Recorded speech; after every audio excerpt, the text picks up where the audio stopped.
আজকে আমরা যাব চন্দ্রিমা উদ্যানে, যেটি বাংলাদেশ জাতীয় সংসদ ভবনের উত্তর পাশে এবং এটি শেরেবাংলা নগরের কেন্দ্রে অবস্থিত। সংসদ ভবনের পাশে অপরূপ সৌন্দর্য এই চন্দ্রিমা উদ্যানটি আজকে আপনাদের সাথে ঘুরে ঘুরে দেখাবো এবং কিভাবে আসতে পারেন এই পার্কটিতে তার একটি আইডিয়া দেওয়ার চেষ্টা করব।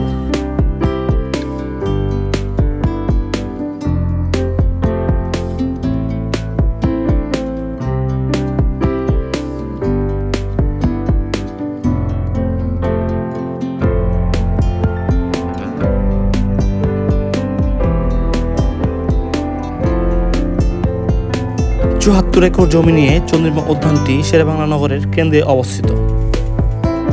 বাংলাদেশ বন ও পরিবেশ অধিদপ্তরের অধীনে পরিচালিত এই উদ্যানের দক্ষিণে জাতীয় সংসদ ভবন এবং উত্তরে রয়েছে বঙ্গবন্ধু আন্তর্জাতিক সম্মেলন কেন্দ্র এবং পুরাতন বাণিজ্য মেলার মাঠ, পশ্চিমে গণভবন এবং পূর্বে তেজগাঁও পুরাতন বিমানবন্দর অবস্থিত এবং সংসদ ভবনের ঠিক উল্টো দিকে আসাদ গেট থেকে মাত্র 5 মিনিটের রাস্তা এই চন্দ্রিমা উদ্যানটি।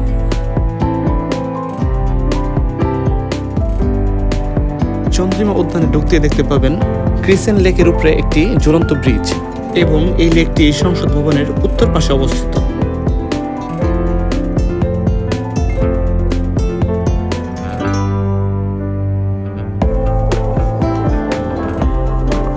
চন্দ্রিমা উদ্যানকে বলা হয় বাংলাদেশের আইকনিক পার্ক বা উদ্যান। এই পার্কটি ঘিরে রয়েছে বিখ্যাত ক্রিসেন্ট লেক। সারাদিনের ব্যস্ততা শেষে ঘুরে আসতে পারেন এই উদ্যানে।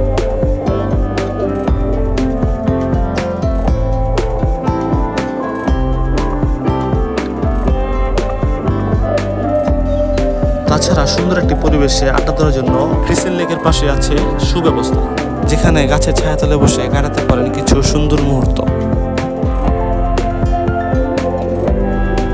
তাছাড়া হকারদের আনাগোনা এই পার্কটিতে একটু বেশি এবং প্রত্যেকটি খাবারের প্রাইসও বাইরে থেকে ডাবল।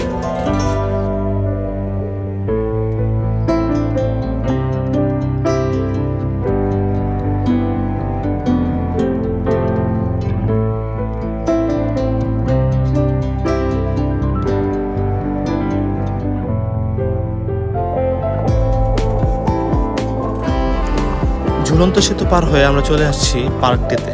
ঝুলন্ত সেতু পার হয়ে সাবেক রাষ্ট্রপতি জিয়াউর রহমানের মাজার কমপ্লেক্স।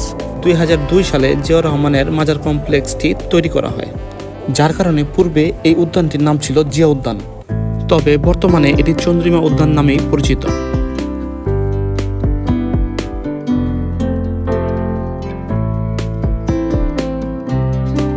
একটি বিকেল কাটানোর জন্য উপযুক্ত একটি জায়গা, চারদিকে সবুজের সমাহার, নিরিবিলি পরিবেশ, রয়েছে চটপটি ফুচকা খাওয়ার সুব্যবস্থা এবং পাবলিক টয়লেটও।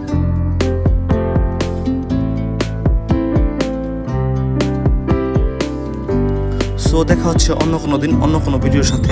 ততদিন ভালো থাকবেন, সুস্থ থাকবেন এবং ভিডিওটি কেমন হলো অবশ্যই কমেন্ট বক্সে জানাবেন এবং যদি ভিডিওটি ভালো লেগে থাকে অবশ্যই চ্যানেলটি সাবস্ক্রাইব করতে ভুলবেন না। Tata, bye bye.